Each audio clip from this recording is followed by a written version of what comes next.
स्वागत है आपका पॉजिटिव इनबॉक्स हिंदी चैनल पर। इस चैनल पर आपको नई नई और दिलचस्प कहानियाँ मिलती हैं। अगर आप पहली बार इस चैनल पर आए हैं तो चैनल को सब्सक्राइब कर लीजिए और वीडियो अच्छी लगे तो कमेंट और लाइक करना बिल्कुल मत भूलिएगा। दोस्तों, आज की ये कहानी सुरीली नाम की एक लड़की की कहानी है। ये कहानी आपके दिल पर गहरी छाप छोड़कर जाएगी और आपको सोचने पर मजबूर कर देगी। तो शुरू करते हैं आज की कहानी। बात बहुत ही पुरानी है, जब एक गांव में सुरीली नाम की एक लड़की रहती थी। सुरीली कोई बहुत ज्यादा सुंदर लड़की नहीं थी। इस दुनिया में उसका कोई नहीं था। वो अकेली ही रहती थी। वो खुद मेहनत करती और अपने लिए 2 वक्त की रोटी कमा लेती। वैसे तो उसे 2 वक्त की रोटी मिल ही जाती थी, पर वो अपने आप से खुश नहीं थी। उसे दुनिया में हर आदमी खुश नजर आता था। सभी लोग उसे खुशहाल दिखाई पड़ते थे। दूसरों का जीवन देखकर वो अपने आप को कोसती रहती थी और कहती, हे भगवान, तूने सबको खुशहाल बनाया है, सबको सुख दिया है और सबको सुंदर बनाया है, तो फिर मुझे क्यों नहीं? आखिर मैंने किया क्या है? मेरी गलती क्या थी? मुझे मालूम है कि तुम मुझसे कोई बदला ले रहे हो। इसी तरह एक दिन वो अपने आप से निराश होकर गांव के बाहर एक पेड़ के नीचे बैठी थी और रो रही थी। तभी वहां से एक महात्मा जी गुजरे, जो बहुत ही पहुंचे हुए नजर आ रहे थे। जब उन्होंने उस लड़की को रोते हुए देखा तो वो लड़की के पास आए और पूछने लगे, बेटा, आखिर तुम रो क्यों रही हो? क्या तुम्हें कोई तकलीफ है? जवाब देते हुए सुरीली कहने लगी, महात्मा जी, मुझे कोई प्यार नहीं करता, मुझे कोई पसंद भी नहीं करता, क्योंकि मैं बदसूरत हूँ और मैं सुंदर नहीं हूँ। लोग मेरे रंग को लेकर मेरा मजाक उड़ाते हैं। मेरा कोई नहीं है, यहाँ तक कि मेरे पास तो धन भी नहीं है। दुनिया में हर किसी को हर चीज मिली है, हर कोई सुखी है। सब लोग अपना जीवन खुशहाली से बिता रहे हैं। सबके पास सब कुछ है, पर मेरे पास कुछ भी नहीं। आखिर मैंने ऐसा क्या किया है? मेरा कसूर क्या था? क्या मुझे खुश रहने का हक नहीं है? क्या मुझे अपनी जिंदगी खुशहाल जीने का भी हक नहीं है? महात्मा ने उस लड़की की बातें बड़ी ही ध्यान से सुनी और फिर उसे कहने लगे, बेटा, अगर तुम मुझे उस आदमी से मिलवा दो जो अपने जीवन में पूरी तरह से सुखी है, तो मैं तुम्हें एक ऐसी चीज दूंगा जिससे तुम सुंदर और सुखी हो जाओगी।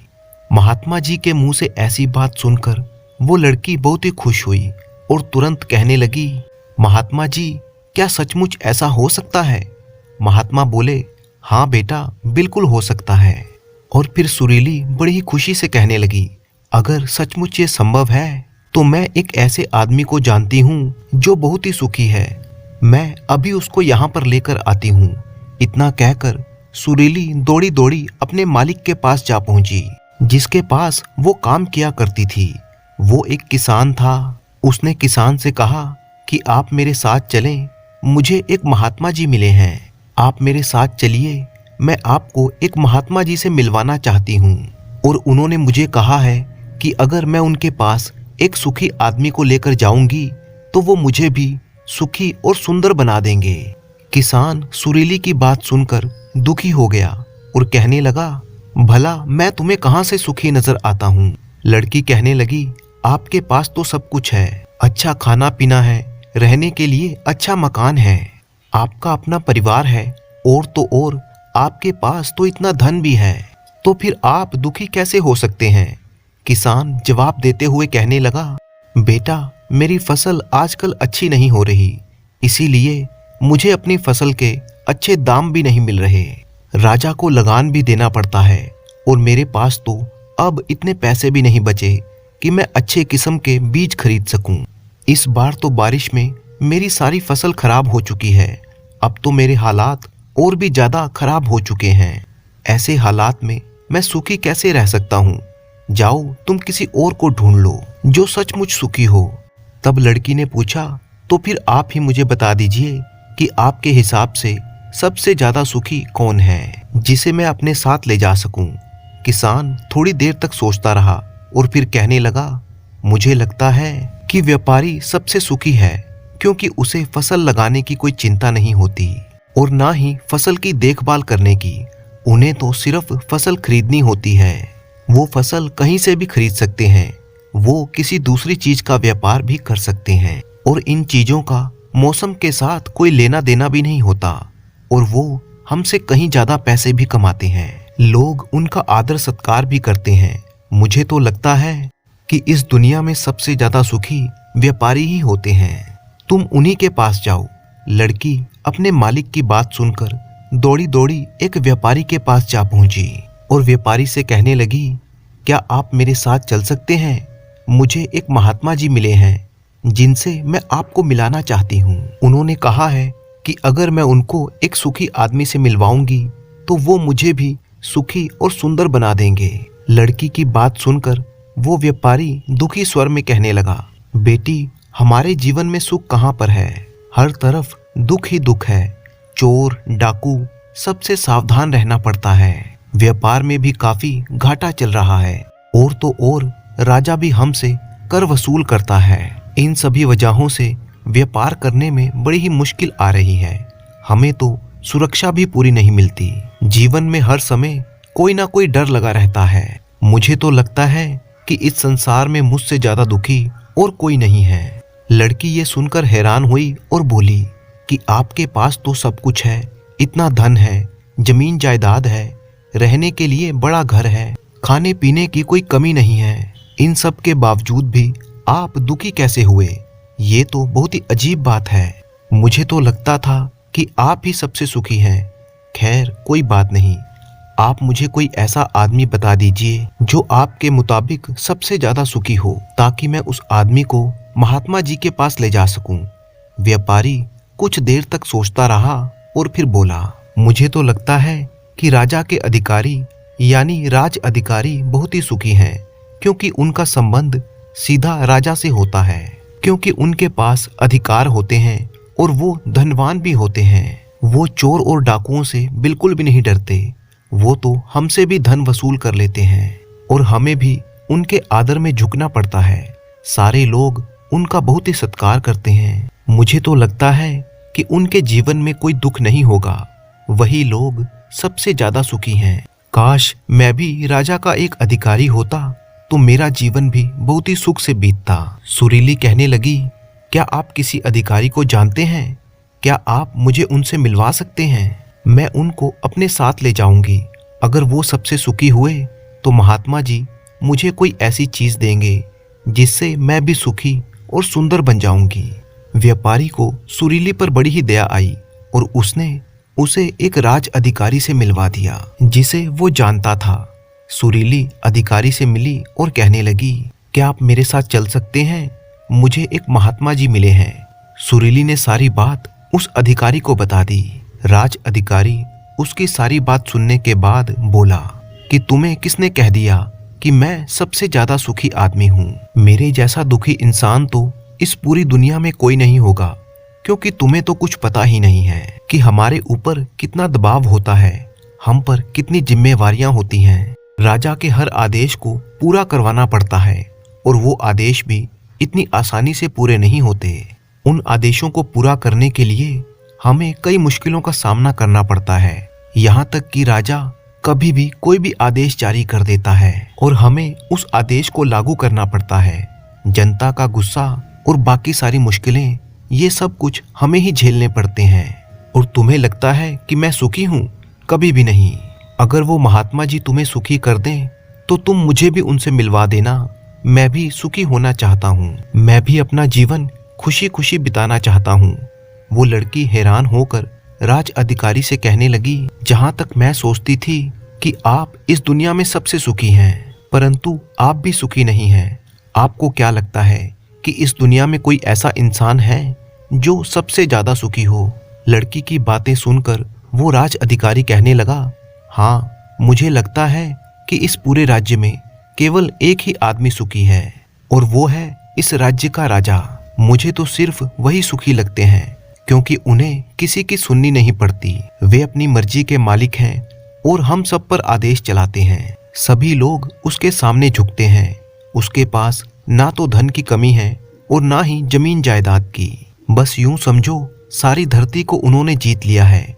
वो सबके मालिक हैं, वो सबसे ऊंचे हैं और वही सुखी इंसान है। काश मैं भी किसी राजा के घर पैदा हुआ होता तो मैं भी सबसे सुखी होता। उस राज अधिकारी की ये बातें सुनकर वो लड़की अधिकारी से कहने लगी, क्या आप मुझ पर एक कृपा कर सकते हैं? आप मुझे एक बार राजा से मिलवा सकते हैं? आपकी बहुत ही मेहरबानी होगी। मैं सिर्फ एक बार राजा से मिलना चाहती हूँ। उस लड़की के चेहरे को देखकर अधिकारी को उस पर दया आ गई।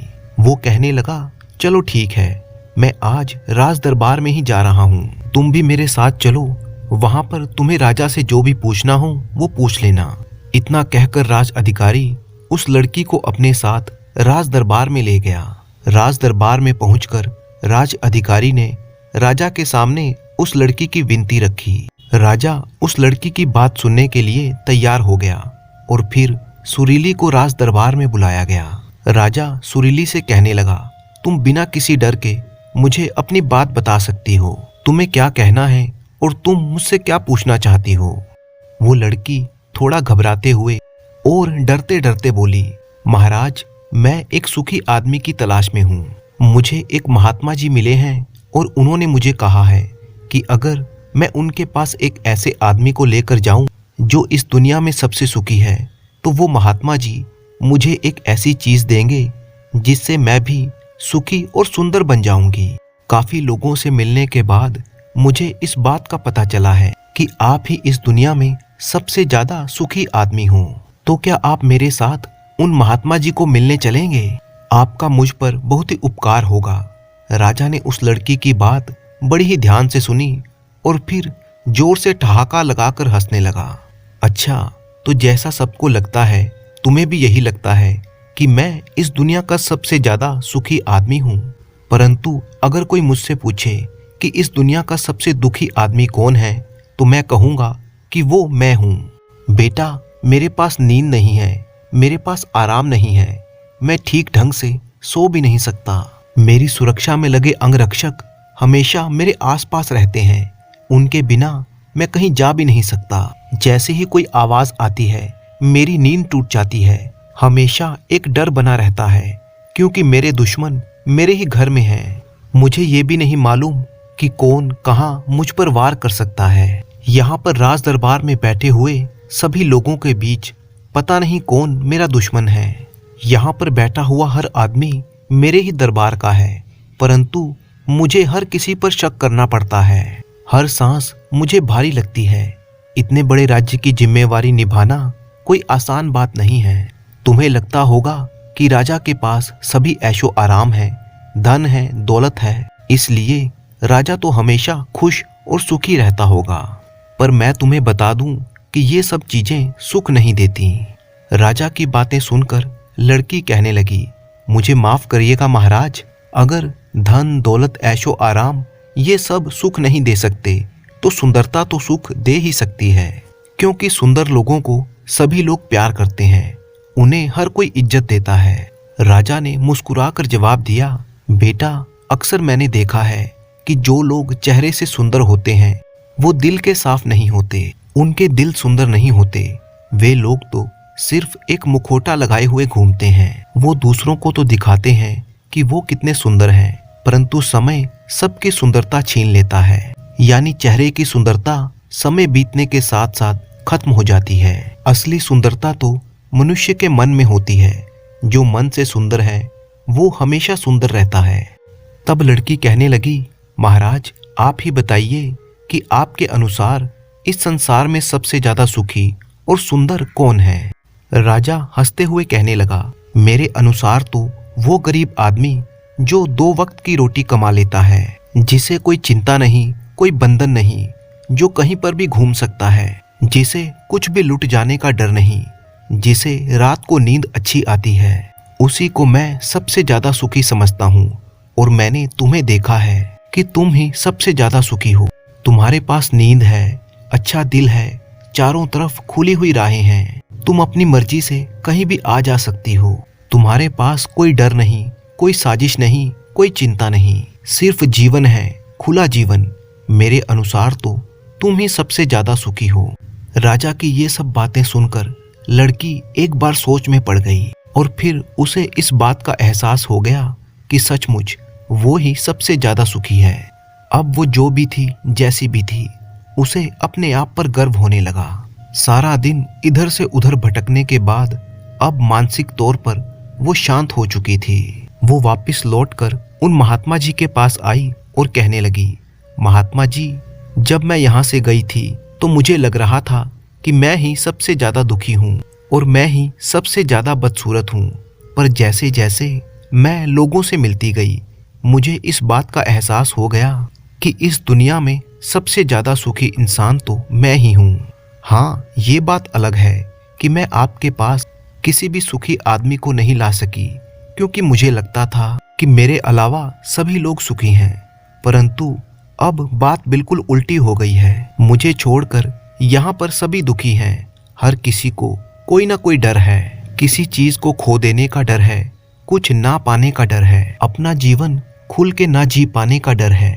इस हिसाब से मैं सबसे ज्यादा सुखी हूँ। मैं खुशी से झूम सकती हूँ, गा सकती हूँ, जहाँ मेरा मन हो मैं वहाँ जा सकती हूँ। 2 वक्त की रोटी कमाने के लिए मेरे पास हाथ पैर हैं।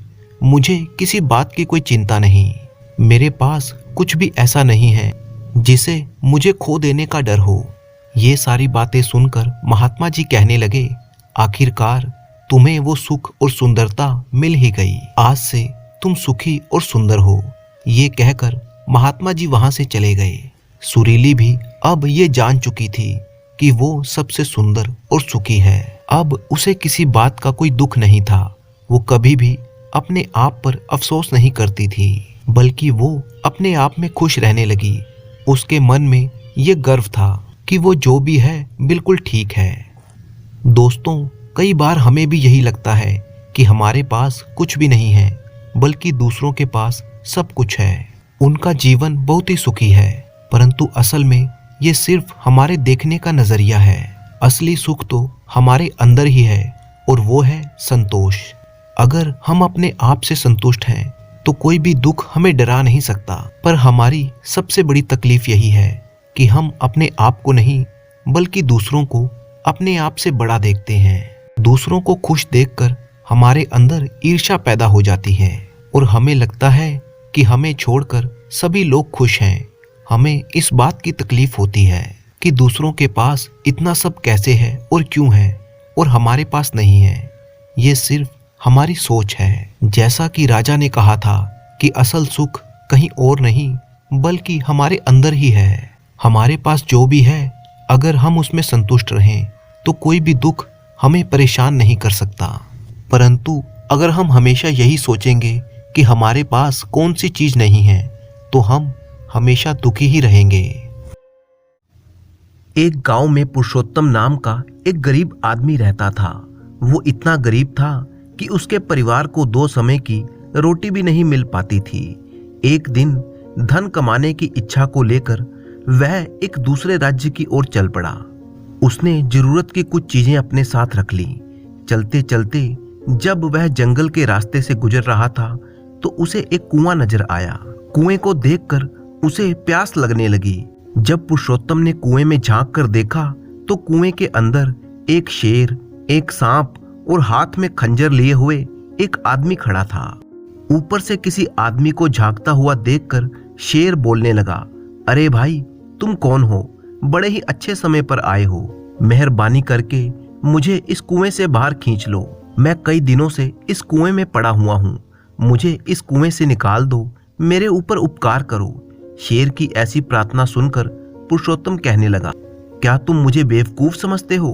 अगर मैं तुम्हें बाहर निकाल दूंगा तो तुम निकलते ही सबसे पहले मुझे मार कर खा जाओगे। तुम जैसे जंगली जानवर पर मैं विश्वास नहीं कर सकता। अरे भले आदमी, मैं तो खुद मुसीबत में हूँ। मैं भला तुम्हें नुकसान क्यों पहुंचाऊंगा? शेर के बार बार प्रार्थना करने पर पुरुषोत्तम को उस पर दया आ गई। वो सोचने लगा, आखिरकार परोपकार ही तो पुण्य का काम होता है। और फिर शेर कहने लगा, देखो भाई, मैं तुमसे वादा करता हूँ कि मैं तुम्हें किसी भी तरह का नुकसान नहीं पहुंचाऊंगा और हमेशा तुम्हारा एहसानमंद रहूंगा। तब सोच विचार करके पुरुषोत्तम ने रस्सी डालकर उस शेर को कुएं से बाहर खींच लिया। शेर ने पुरुषोत्तम का धन्यवाद किया और कहने लगा, मैं तुम्हारा ये उपकार कभी नहीं भूलूंगा। मैं उस पहाड़ के दूसरी तरफ रहता हूँ। वहां पर मेरी गुफा है। मित्र, अगर तुम पर कभी भी कोई मुसीबत आ जाए तो तुम मेरे पास चले आना। हो सकेगा तो मैं तुम्हारी सहायता अवश्य करूंगा। इसके बाद कुएं के अंदर से सांप की आवाज आने लगी। सांप कहने लगा, अरे भले मानस, जिस तरह से तुमने शेर को बाहर निकाला है, मुझे भी कुएं से बाहर निकाल दो। मैं इस समय बहुत ही लाचार हूँ, मुझ पर भी ये उपकार कर दो। पुरुषोत्तम ने कहा, ना भाई ना, तुम तो एक सांप हो। सांप की तो आदत यही होती है कि वो मनुष्य को काटता जरूर है। मैंने तुम्हें बाहर निकाला और तुमने मुझे काट लिया। सांप कहने लगा, अरे भाई, क्या कोई अपने मददगार को भी नुकसान पहुंचाता है? पुरुषोत्तम ने कहा, नहीं नहीं, मैं तुम पर विश्वास नहीं कर सकता। सांप की गिनती तो दुष्टों में होती है। कहा भी गया है, सांप को जितना भी दूध पिलाओ लेकिन वो डसता जरूर है। इसीलिए मैं तुम पर विश्वास करने की मूर्खता नहीं कर सकता। इसके बाद सांप बार बार पुरुषोत्तम से विनती करने लगा, भाई मुझे बाहर निकाल दो, मैं नहीं काटूंगा, मैं तुम्हें कोई नुकसान नहीं पहुंचाऊंगा और जीवन भर तुम्हारा ऋणी रहूंगा। सांप के बार बार प्रार्थना करने पर पुरुषोत्तम को उस पर दया आ गई और उसने सांप को भी बाहर निकाल दिया। सांप कुएं से बाहर आकर कहने लगा, अरे भाई, तुमने मेरी सहायता की। अगर तुम्हें कभी किसी मुसीबत का सामना करना पड़ा तो तुम मुझे सिर्फ याद कर लेना, मैं उसी समय तुम्हारे पास आ जाऊंगा। मेरा ये तुमसे वचन है। तब पुरुषोत्तम ने कहा, अगर तुम इतने ही सामर्थ्यवान हो तो फिर अपने आप कुएं से बाहर क्यों नहीं निकले? सांप ने कहा, ऐ मनुष्य, वास्तव में मैं कोई साधारण सांप नहीं हूँ, बल्कि सर्पलोक का राजकुमार हूँ और एक श्राप के कारण मुझे पृथ्वी लोक पर आकर एक साधारण सांप का जीवन बिताना पड़ा और मेरी सारी चमत्कारी शक्तियां मुझसे छीन ली गई। परंतु 2 दिन के बाद मेरा ये श्राप खत्म हो जाएगा और फिर मैं नागलोक वापस लौट जाऊंगा। मेरी सारी शक्तियां मुझे वापस मिल जाएंगी।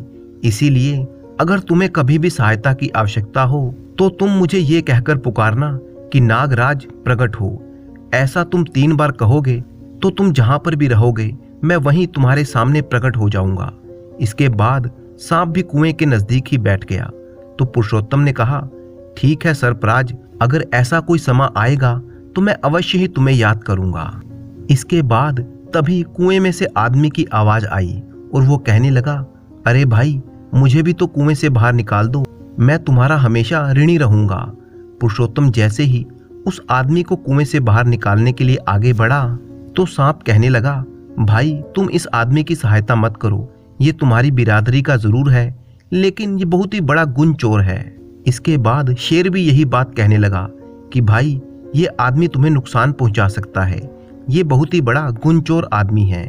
इसके बाद सांप और शेर दोनों मिलकर पुरुषोत्तम से कहने लगे, भाई अगर तुम इस आदमी की सहायता करोगे तो तुम खुद ही मुसीबत में फंस जाओगे, क्योंकि ये आदमी सहायता के लायक नहीं है। जो इसकी सहायता करेगा ये उसी की जड़ काटता है। इतना कहकर शेर और सांप वहां से विदा लेकर चले गए। उनके जाने के बाद कुएं में गिरा हुआ आदमी गिड़गिड़ा कर कहने लगा, अरे भाई, तुमने सांप और शेर की तो जान बचा दी, मेरे भी प्राण बचा लो, मैं तो तुम्हारी ही बिरादरी का हूं। तब पुरुषोत्तम ने कहा, भाई, परंतु ये जानवर तो तुम्हारी बुराई कर रहे थे, इससे तो यही लगता है कि तुम एक अच्छे आदमी नहीं हो, मैं तुम्हारी कोई सहायता नहीं कर सकता।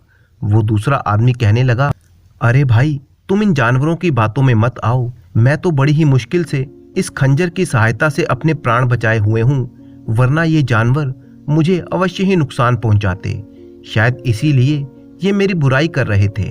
इसके बाद वो आदमी रोने धोने लगा और जोर जोर से चिल्लाने लगा। ये देखकर पुरुषोत्तम को उस पर दया आ गई। उसने सोचा, चलो इस आदमी को भी निकाल देते हैं। पुरुषोत्तम ने उस आदमी को कुएं से बाहर निकाल दिया। उस आदमी ने कुएं से बाहर आकर पुरुषोत्तम को धन्यवाद कहा और कहने लगा, तुमने जो मुझ पर उपकार किया है उसे मैं 7 जन्मों तक नहीं भूलूंगा। अरे भाई, इसमें उपकार जैसी क्या बात है, आखिर इंसान ही इंसान के काम आता है। लेकिन तुम ये तो बताओ कि तुम कौन हो? उस आदमी ने पुरुषोत्तम को अपना परिचय दिया और कहा, मैं एक सुनार हूँ, पास के ही राज्य स्वर्णपुरी में रहता हूँ। अगर मेरे लायक कोई सेवा हो तो तुम मेरे घर पर जरूर आना। अपना नाम और पता बताकर वो सुनार वहां से चला गया।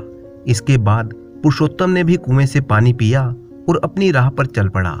काफी देर तक चलने के बाद वह एक बड़े नगर में पहुंचा, जहां पर पहुंचकर उसने सबसे पहले नौकरी की तलाश की। वह एक सेठ की दुकान पर गया और उनसे कहने लगा, सेठ जी, क्या मेरे लायक कोई काम है आपके पास? सेठ ने कहा, नहीं भाई नहीं, अभी तो यहाँ पर कोई जगह खाली नहीं है। इस तरह से पुरुषोत्तम वहां पर कई दुकानों पर घूमा, परंतु उसे कोई भी काम ना मिला। आखिरकार बेचारा गरीब पुरुषोत्तम निराश होकर वहां से लौट आया। इसके बाद खूब भाग दौड़ करने के बाद भी तकदीर ने उसका साथ नहीं दिया। अब पुरुषोत्तम सोचने लगा कि मैं अपनी पत्नी और बच्चों के सामने क्या मुंह लेकर जाऊंगा। मुझ जैसे बदनसीब को तो आत्महत्या ही कर लेनी चाहिए। इस तरह से हताश होकर गरीब पुरुषोत्तम आत्महत्या करने के बारे में सोचने लगा, लेकिन तभी उसके मन में सांप और शेर की बात याद आई। उन लोगों ने बुरे समय में उसकी सहायता करने का वचन दिया था, तो वो सोचने लगा, क्यों ना उन तीनों को एक बार आजमा कर देख लिया जाए, शायद वे लोग मेरी कुछ सहायता कर सकें। तब आत्महत्या का विचार छोड़कर पुरुषोत्तम सबसे पहले नगर के पार जाकर पहाड़ पार करते हुए उस जंगल में जा पहुंचा जहां पर शेर की गुफा थी। पुरुषोत्तम जब शेर की गुफा के पास पहुंचा तो शेर उसे देखकर बहुत ही खुश हुआ और वह अपनी गुफा से बाहर आया। कहने लगा, आओ मित्र, तुम्हें देखकर मुझे बहुत ही खुशी हुई, बोलो मैं तुम्हारी क्या सहायता कर सकता हूँ। पुरुषोत्तम ने कहा, शेर भाई, बात असल में ये है कि मैं एक बहुत ही गरीब आदमी हूँ, ना तो मेरे पास धन है और ना ही कोई रोजगार। अगर मेरे घर के लिए धन की कुछ व्यवस्था हो जाए तो मैं अपने घर लौट जाऊंगा, वरना आत्महत्या करने के अलावा मेरे पास कोई दूसरा रास्ता नहीं है। शेर कहने लगा, मित्र, तुम इतना निराश मत हो, तुम यहीं पर ठहरो, मैं अभी आता हूँ। इतना कहकर शेर अपनी गुफा के अंदर चला गया, जबकि पुरुषोत्तम गुफा के बाहर ही बैठा रहा। जब शेर गुफा से बाहर निकला तो उसके मुंह में एक सोने का रत्न जड़ित हार था। वो हार उसने पुरुषोत्तम के सामने रख दिया और कहने लगा, लो मित्र, इस हार को बेचकर तुम्हारी सारी परेशानी दूर हो जाएगी, क्योंकि इस रत्न जड़ित हार की कीमत इतनी है कि तुम अब गरीब नहीं रहोगे।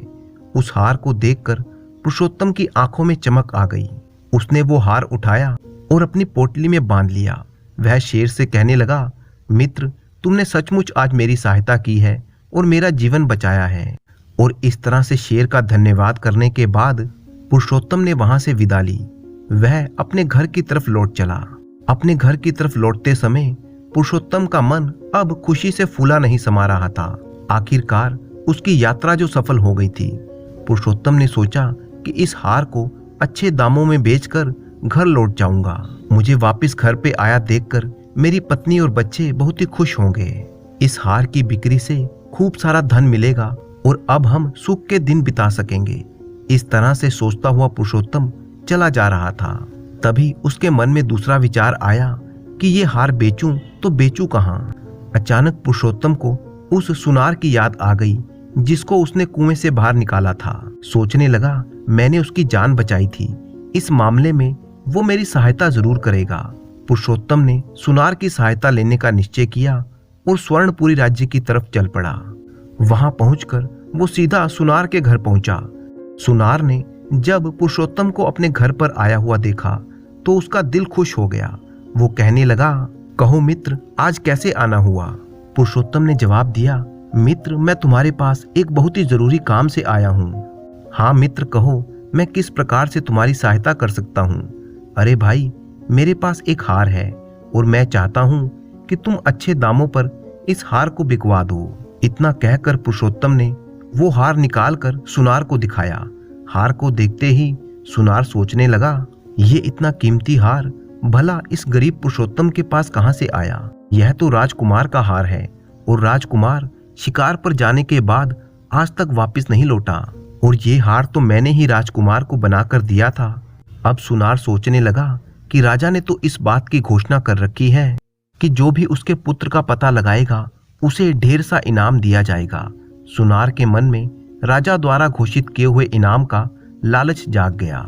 सुनार पुरुषोत्तम से अपनापन जताते हुए कहने लगा, मित्र, मैं तुम्हारी सहायता अवश्य करूंगा, लेकिन इस हार के बारे में मुझे किसी अच्छे जोहरी से सलाह लेनी होगी ताकि मैं तुम्हें इस हार के अच्छे पैसे दिलवा सकूं।